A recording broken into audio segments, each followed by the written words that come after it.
Shalom saudara terkasih, saya percaya kita semua semangat menjalani tahun yang baru ini. Dalam edisi Voice of Pentecost kali ini saya ingin menjelaskan mengapa Pentakosta ketiga memiliki dimensi yang jauh lebih besar dari peristiwa Azusa Street. Memang ini akan berbicara sedikit sejarah, tapi jangan alergi dulu saudara, karena ini penting sekali.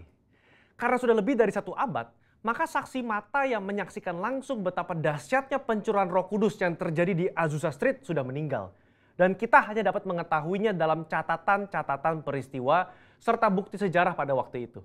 Salah satunya yang ditulis dalam buku 100 peristiwa penting dalam sejarah kekristenan. Tercatat bahwa harian Los Angeles Times hari Rabu tanggal 19 April 1906 memberitakan sebuah pertemuan diadakan di sebuah pondok yang hampir rubuh di Azusa Street. Dan para pengikut doktrin-doktrin yang mengerikan ini mempraktekkan upacara-upacara paling fanatik, mengkhotbahkan teori-teori liar, dan memaksakan mereka sendiri dalam keadaan kegembiraan yang tidak waras dengan semangat mereka sendiri.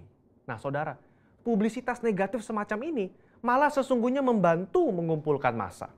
William Seymour tiba di Los Angeles di bulan Februari tahun 1906. Dan dia mulai berkhotbah serta membangun pelayanannya di Azusa Street. Penantian akan pencurahan Roh Kudus terjawab. Dan pada bulan April, dalam sebuah ibadah, Roh Kudus tercurah dan orang mulai berkata-kata dengan bahasa yang baru. Sebenarnya, pernah ada beberapa orang berbahasa lidah yang muncul dengan tiba-tiba di negara itu dan di Eropa pada tahun-tahun silam. Tetapi Azusa Street merupakan ledakan terbesar. Gerakan yang diawali oleh William Seymour ini kemudian melanda dunia, melampaui etnis, suku, ras, dan dikenal dengan gerakan atau aliran Pentakosta. Inilah yang kita beri istilah sebagai Pentakosta kedua. Setiap hari Minggu kita memperkatakan bersama-sama. Pentakosta ketiga adalah pencurahan Roh Kudus yang dahsyat di zaman now, melebihi yang terjadi di Azusa Street. Pernyataan ini bukanlah sekedar pernyataan iman semata, apalagi klaim sepihak dari gembala sidang atau gembala pembina. Pernyataan ini terkait dengan 2 aspek. Yang pertama, aspek historis.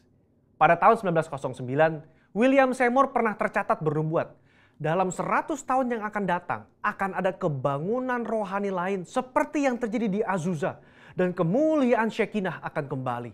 Dan kegerakan Allah tersebut akan lebih besar dan lebih luas dari yang terjadi di Azusa. Tidak hanya terjadi di satu tempat atau kepada beberapa orang saja, melainkan akan menjangkau seluruh dunia. Dan kegerakan itu tidak akan berakhir, bahkan sampai kedatangan Tuhan. Amin. Haleluya. Dengan menyampaikan secara gamblang dan terbuka nubuatan yang beliau terima, menjadi bukti bahwa pernyataan Pentakosta ketiga lebih dahsyat dari yang terjadi di Azusa Street. Bukanlah klaim sepihak dari pihak kita, melainkan sudah menjadi janji, rencana, dan kehendak Tuhan. Dalam nubuatan tersebut dinyatakan 3 hal yang membuat Pentakosta ketiga lebih dahsyat dari kegerakan Azusa Street, yaitu dari sisi kuantitas, tidak hanya terjadi di satu tempat atau kepada beberapa orang saja, melainkan di banyak tempat dan kepada banyak orang. Sisi jangkauan, bukan hanya kepada satu kota atau satu negara saja, tetapi ke berbagai negara di berbagai benua di bumi ini. Yang ketiga, sisi rentang waktu. Fokusnya bukan hanya terjadi 1 tahun atau 3 tahun, melainkan tidak berhenti sampai Tuhan Yesus datang kembali. Aspek yang kedua, yaitu aspek teologis atau biblikal. Alkitab kita menyebutkan istilah hujan awal atau yoreh terkait musim menanam dan hujan akhir, malkos, yang terkait dengan musim menuai, sebagaimana yang kita temukan dalam ayat-ayat berikut ini. Berdasarkan prinsip hujan awal dan hujan akhir, dapat kita pahami bahwa hujan awal pencurahan Roh Kudus mengawali kelahiran gereja. Dan hujan akhir pencurahan Roh Kudus mengawali penuaian jiwa terbesar dan terakhir sebelum kedatangan Tuhan Yesus yang kedua kali.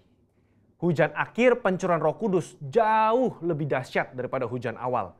Karena penuaian jiwa-jiwa yang terjadi jauh lebih besar.